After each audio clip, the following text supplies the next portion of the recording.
তো আপনারা অনেক ফর্ম ভরেছেন, বাংলায় ভরেছেন, ইংরেজিতে ভরেছেন, বাট এইরকম কনফিউজ কিন্তু আপনাকে কোনো ফর্ম করেনি, ঠিক আছে?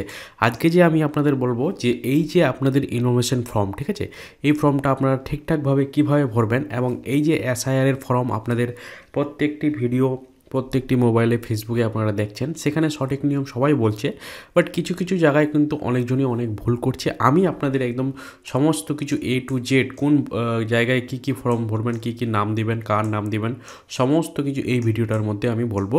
তো আপনারা অবশ্যই সম্পূর্ণ ভিডিওটা দেখবেন। প্রথমে আপনাদের বলে দিই যে এখানে আপনাদের নেম অফ দ্য বিএলও এবং কন্ট্যাক্ট নাম্বার লেখা থাকবে, ঠিক আছে, এবং এখানে আপনাদের ডিটেলস লেখা থাকবে, আপনাদের নাম লেখা থাকবে, আপনাদের ভোটার কার্ড নাম্বার, আপনার ঠিকানা এবং আপনাদের যে পিন নাম্বার, ঠিক আছে।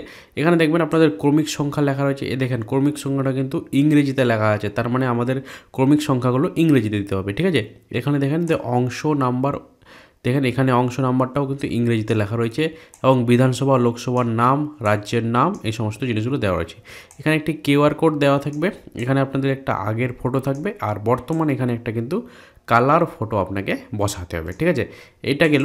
এবার আপনারা দেখবেন নিচে আসবেন, তো নিচে আসার পর আপনাদের বলে দিই এই মানে এই জায়গাটাতে কারো কনফিউজ নাই, ঠিক আছে। কনফিউজ হবে কোথায় বলো তো? নিচে।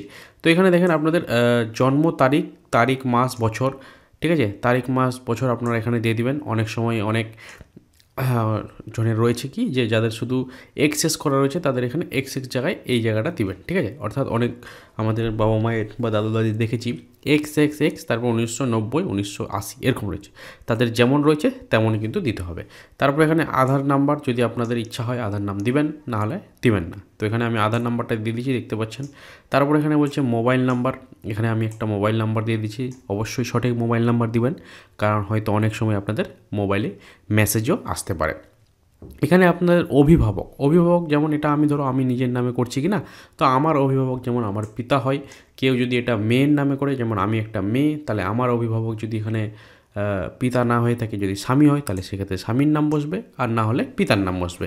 তো আপনাদের যারা মেয়ে আছে বা যারা মহিলা, তারা কিন্তু অবশ্যই সবসময় পিতারটাও দিতে চেষ্টা করবে, কারণ পিতার সেই 2002 সালের ভোটার কার্ডের যে লিস্টটা, সেই কিন্তু পিতারটার লাগে, মায়ের না থাকলেও হবে, ঠিক আছে। তো এবার দেখেন আমি আমার এখানে পিতার নাম দিয়েছি সাদেক আলী। তারপরে এখানে দেখেন পিতা বা অভিভাবকের সঙ্গে যদি আমার থাকে, মানে ওনার যদি একটি ভোটার কার্ড নাম্বার থাকে, সেক্ষেত্রে ভোটার কার্ড নাম্বারটা দিয়েছি।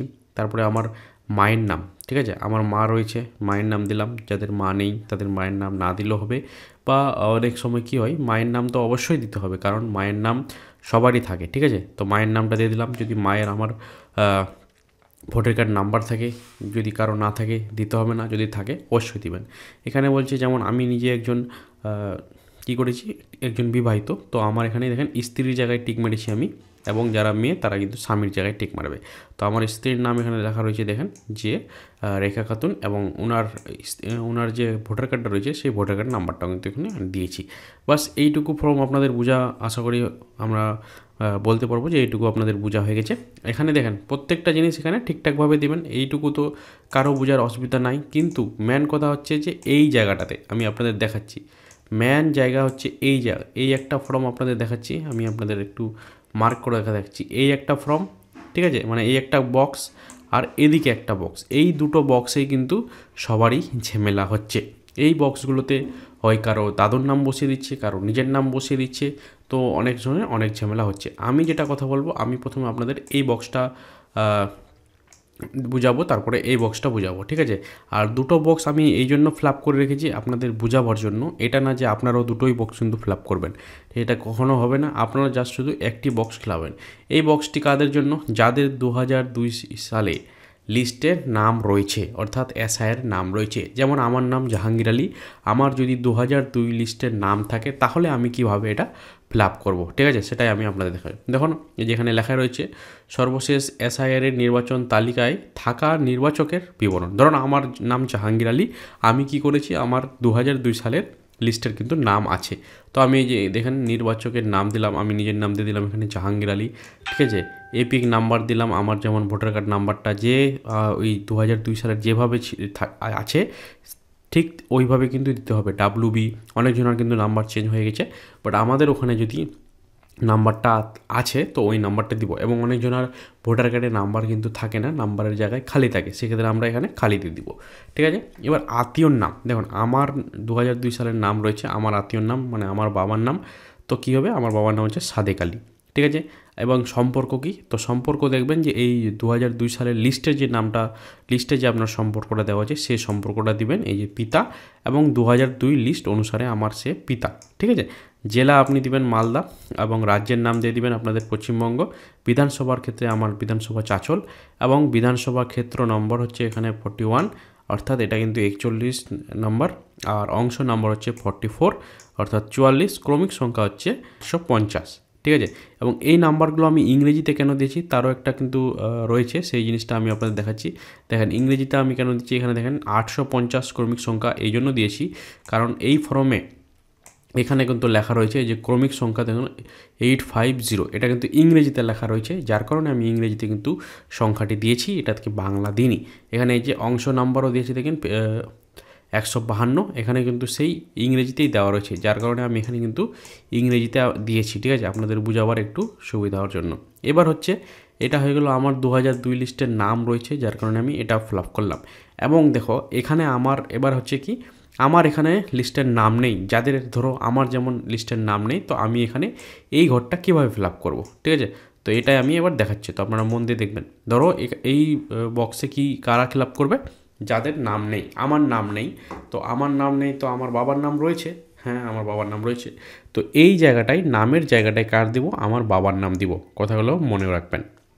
আমার ফর্ম কিন্তু এটা, ঠিক আছে, এই ফর্মটা আমার, এবং আমার কিন্তু এই 2002 লিস্টের নাম নেই, আমার বাবার নাম রয়েছে, যার কারণে আমি এখানে কিন্তু কী দিলাম, বাবার নামটা দিলাম, ঠিক আছে। এই যে দেখেন এখানে কিন্তু বাবার নামটা দিয়ে দিলাম। এবং হচ্ছে এপিক নাম্বার, এখানে আমি কার এপিক নাম্বার দিব বলো তো, এখানে কিন্তু বাবার নাম এপিক নাম্বারটা দিতে হবে। এবার বাবার নাম কি, মানে আমার দাদুর নাম, যে আত্মীয়ের নাম, এখানে আত্মীয়ের নাম এই বাবার সঙ্গে আমার সম্পর্ক কি সেটা কিন্তু না, আমার কি হচ্ছে এই জায়গাটা কিন্তু এখানে আমার ওনার বাবার নাম দিতে হবে, অর্থাৎ আমার বাবার নাম মানে আমার দাদুর নাম, ঠিক আছে, বোঝা গেল। এই যে আত্মীয়ের নাম, এখানে কিন্তু আমার দাদুর নাম দিলাম। সম্পর্ক কি, এই দুজনের মধ্যে সম্পর্ক কি, তো পিতা, ভোটার কার্ডের সঙ্গে সম্পর্ক যেটা রয়েছে সেটা কিন্তু পিতা রয়েছে, অর্থাৎ বাবা। জেলা দিয়ে দিলাম, ঠিক আছে, এবং রাজ্যের নাম দিয়ে দিলাম, বিধানসভার নাম দিয়ে দিলাম, আর বিধানসভা ক্ষেত্র অংশ নম্বর ক্রমিক সংখ্যক এইটা কিন্তু দিয়ে দিলাম। এখানে কিন্তু আমার নিজের একটাও ডিটেলস কিন্তু লাগলো না, এটা কিন্তু আপনারা মাথায় রাখবেন। কেউ হয়তো অনেকজন বলে না, এখানে নিজের নাম দিয়ে দিলাম, এখানে নিজের ভোটার কার্ড নাম্বার দিলাম, এখানে আমার বাবার নাম দিয়ে দিলাম, সম্পর্ক দিয়ে দিলাম, এটা কিন্তু না, এই ফর্মটা কিন্তু আপনাদের বেশি জ্বালাতন করবে, ঠিক আছে। এখানে তো যার নিজের নাম রয়েছে সেটা দিয়ে দিবে, এবং এই ফর্মটা কার দিবে বলো তো, এই নামটার জায়গায় কিন্তু সবসময় আপনার বাবা, আপনার মা, আপনার এখানে যদি বাবা, আপনার দাদু, ঠিক আছে, তারপরে আপনাদের যে রয়েছে সেই সমস্ত নামগুলো এখানে দিতে হবে, ঠিক আছে। এবার আপনাদের বলে দিই এই যে এই ফর্মটা আপনারা এইরকম ফিল আপ করবেন। আশা করি আপনাদের বোঝার সুবিধা হয়েছে। আর বোঝার যদি সুবিধা না হয়ে থাকে, যদি কোনো আপনাদের অসুবিধা হয়, তাহলে অবশ্যই কমেন্টে জানাবেন।